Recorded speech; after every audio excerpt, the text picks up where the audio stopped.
MASC. We're excited to bring you MASC Leadership Lounge. Every day this week, we're going to be bringing you some activities, events, speakers to celebrate Leadership Week. We want to celebrate you, our schools, our advisors, and most importantly, our students during this most important Leadership Week. We want you to tune in on our social media platforms to see what's up. See you this week.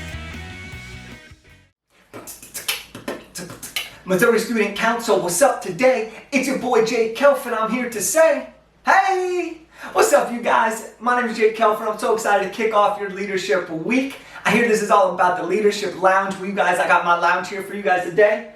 I call this the Elevation Station, where we have fun, where we go to achieve, where we go to take flight. And I hope that today we're going to be able to have a little bit of fun as we get going on this Leadership Week for you guys. Before we dive into anything, I just want us to take a second to appreciate everybody that's put in the time and the work to make this possible for you guys, because I know today's not the most exciting time right now, but you know what? We're going to have some fun. We're going to get you thinking, and it's amazing to have so many incredible people tuning into this and being a part of making something so special that hopefully you guys are going to remember for the rest of your life. Some of you are probably wondering right now, though, who is this guy that's going to kick off our Leadership Week with a lot of energy, that kind of did a rap but isn't really sure if he should be a rap or not, but yet at the same time has most beautifully crafted and well-groomed eyebrows we've ever seen? So, you guys, my name, as I mentioned, is Jake Kelfer. I'm a two-time author of the books Elevate Your Network and Elevate Beyond. I'm a motivational speaker. I travel all over the world talking to students, educators, teams on how to be the best they can possibly be and become the MVP of their own life.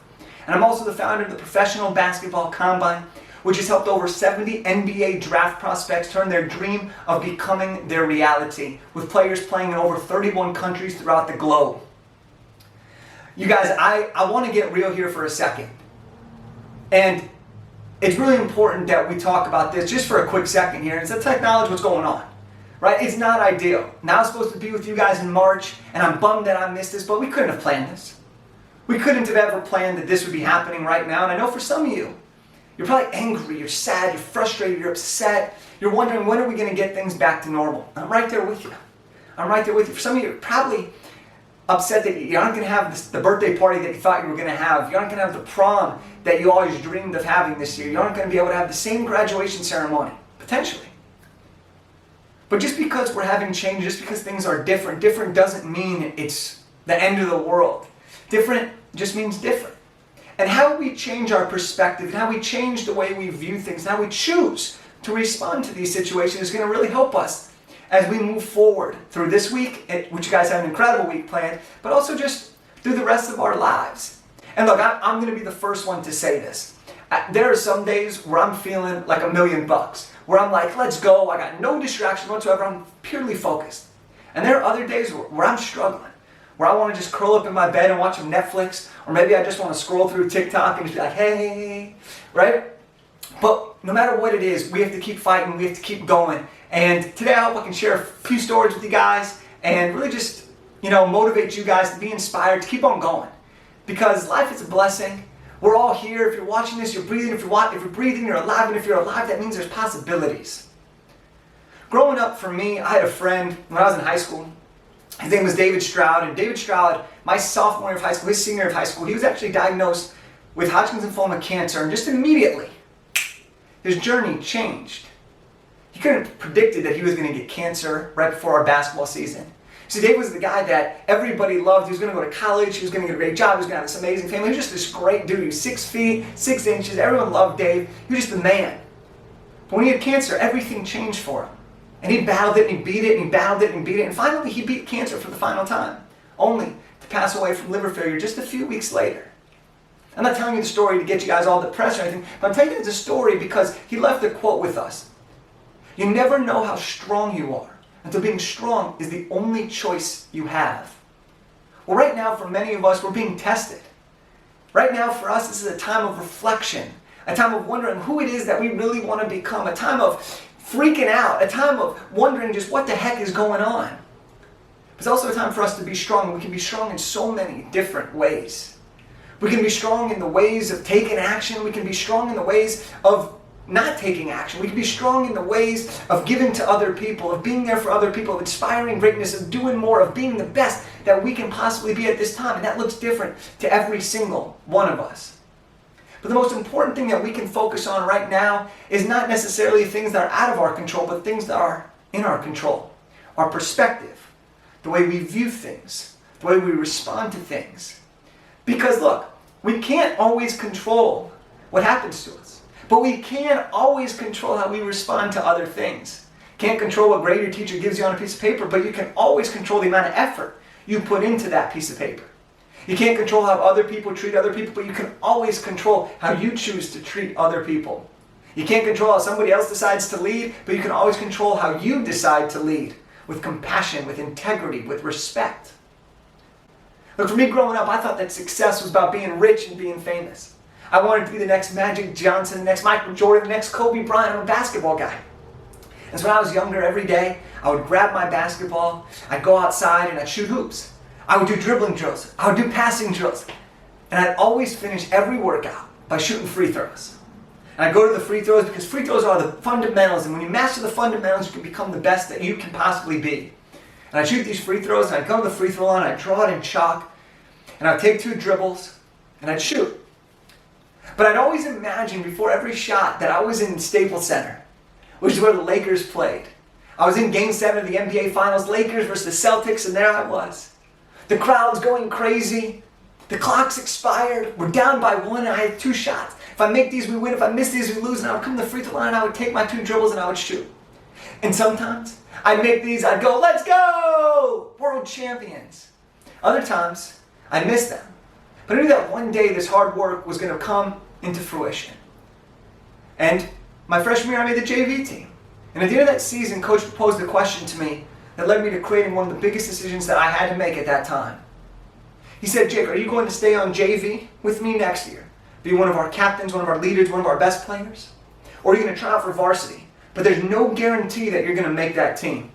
The choice is entirely up to you.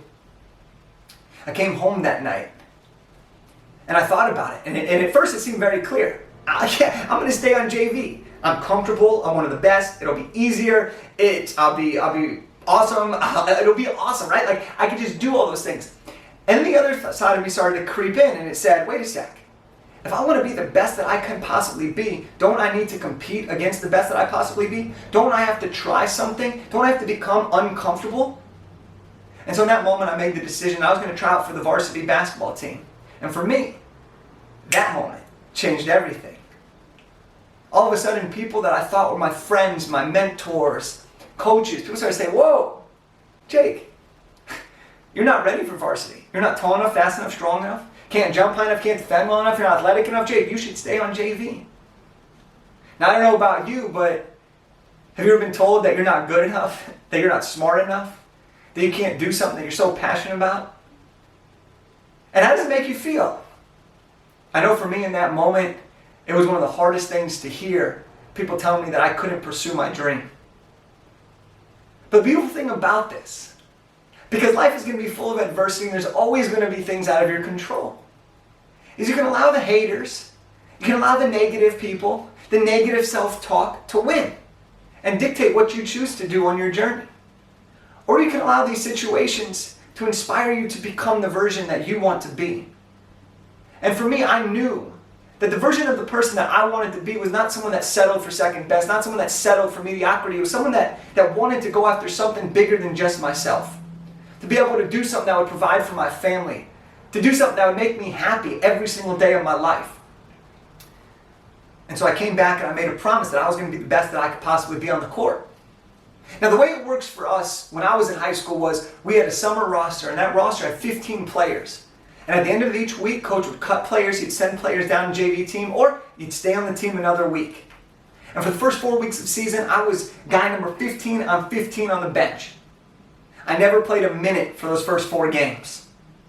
All of a sudden though, game 5 comes, coach looks down, looks a long way down to the end of the bench, sees my eyebrows go up and says, oh, Jake, you're in. I jump up in that moment. I know that this is my one chance to impress coach. I'm diving on the ground. I'm chasing loose balls. I'm making hard passes. I come out 3 minutes later. 3 minutes. Coach pulls me out and says, good game. I come home that night. I start to ask myself all these questions. That negative doubt in my mind starts to overwhelm me. What if everybody else was right? What if I'm really not that good? Should I just quit now and save myself the embarrassment of getting cut later? I have that spot on JV. Maybe it would be easier to do that. But then the other voice inside my head started talking. It said, enough with the negativity. You just played 3 minutes in your first ever game. That's 3 more minutes than you've played all summer long up to this point. That's progress. And I knew in that very moment that if there's ever something you want to achieve, no matter how hard it can be, no matter what the situations around us are, if you want it, you gotta go get it. And I became the guy that was first in the gym, the last one out of the gym. My best friend was our best player, so I trained with him. I asked coaches, what could I do to make this team? I was willing to do whatever it took. I was the first guy off the bench to give our teammates high fives. I was the first one up to give a starter a seat if they needed it, because I knew that skill plus caring about other people was going to help me be noticed. And it did. 3 minutes became 5, 5 became 10, 10 became 15, 15 became 20. By the end of the summer, not only did I make that team, but I became the starting point guard for the varsity team.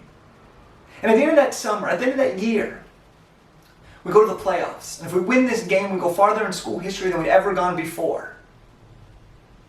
We're down by 1. My best friend starts to dribble at the top of the key. 5 seconds. 4 seconds. All of a sudden, in that very moment, he sees a defender, my defender, who's guarding me. He turns, he leaves, and he comes to double team my friend. 3 seconds. My friend sees the double team come in, and he picks up his dribble. 2 seconds.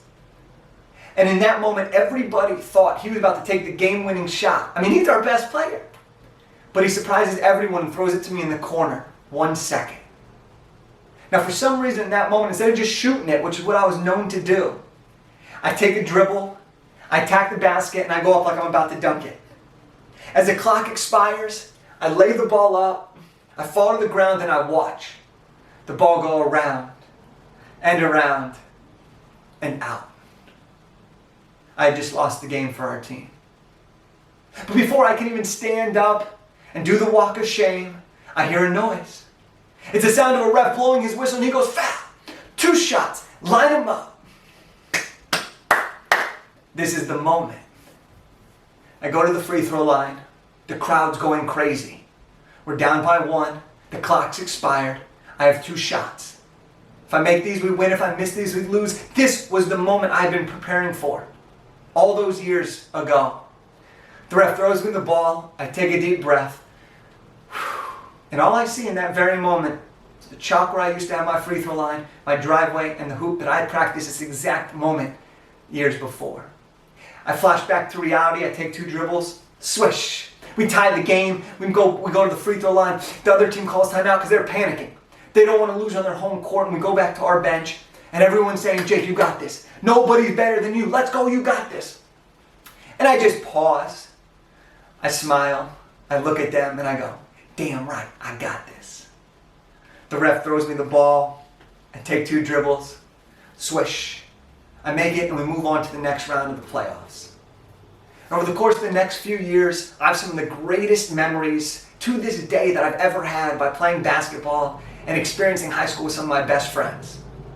But I also realized that when graduation came, I wasn't going to make it to the NBA. But I was okay with that. I was okay with it because I had learned so much on this journey. And those lessons have helped me get to where I'm at today. And I'm still learning and learning and learning all these things. But it taught me some invaluable lessons. The first one is that if you want to achieve something, you have to take action. I knew that I wanted to be the best basketball player ever, and I knew that I had to overcome so much adversity, but I was willing to do whatever it takes. If you're willing to take action to go after your dreams, great things are going to happen. The second thing I realized was that the more I gave to other people, the more I actually received. The more I helped my teammates become better on the court, the better I played, the more we won. The more I helped my classmates in school, the more I actually understood the material and the better I did on my test. The more I treated people with respect, the better the community of a collective of students became. And I learned that the power of we is always greater than the power of me. And so think about how you treat other people. Do you focus on what you can do, or do you focus on what we can do for each other? And that's the key thing. And then the last thing that I realized, and as I look back on that time today, you've got to have fun along this journey. Because I don't know about you, but even in the toughest of times where wins aren't always coming and they're harder to find, if you can find one small win, one way to enjoy every single day, you're going to have great memories. And when you can have a lot of great memories, you can have a lot of great movements. And all of these things lead to a great life. And when you can have a lot of fun along the journey, you can savor the moments, create the memories, have incredible experiences, and look back when your life is all said and done and say, yes, I lived an incredible and fulfilled life. So look, you guys, it's not always about what you can control, because right now we can't control everything. But what we can control is how we respond. And so I hope that story inspires you to believe in yourself a little bit, to understand that there's going to be times where you feel down, where people are going to count you out, but where you have to dig deep and say, I can do this. Because you can. And there are going to be times in your life where you're going to want to just sit down and curl up in a ball. Maybe that's what you really need to do for that very moment. All that I want you guys to walk away with is to understand that you get to choose whatever success looks like to you. You get to choose the life that you want to live. You get to choose how you view your situation right now. I understand that it's hard. I understand that this may not be the way you visioned your year going, but it's here. And we can acknowledge that. We can become self-aware. We can think about the possibilities. Look, this is the kickoff to your leadership week, and I hope that life is going to bring you so much joy, because I got a feeling. I got a feeling that you guys are going to have an incredible week. I know what's in store for you guys, and it's awesome. But I also know that if each one of you finds one win every single day for the rest of this week, you're going to have a phenomenal week. Sure, there may be things that don't go your way, but I promise you there will be something that goes your way that you can reflect on, that you can remember this many, many years into your future. And as we get ready to leave, I just want to say that I appreciate you. I told you at the beginning that I had a little gift for you. And as my appreciation to you, showing my gratitude for you for taking the time to be here with us, to continue to elevate and to be the best that you can possibly be, I want to give you guys all a free Kindle version of my book, Elevate Your Network. If you're interested, all you have to do is go on Instagram, follow me at Jake Kelfer, which is my name, Jake Kelfer, at Jake Kelfer. Send me a direct message that you heard me on Leadership Week from Missouri Student Council, and send me your email address. If you send me your email address and that you are with Missouri Student Council, I will send you a free Kindle copy of my book, Elevate Your Network. And so with that said, I want to leave you with one final thought. Create a journey worth living and a story worth telling. My name is Jake Kelfer, and I hope you guys have had an incredible time today and you have an incredible rest of your week. Thanks for elevating with me.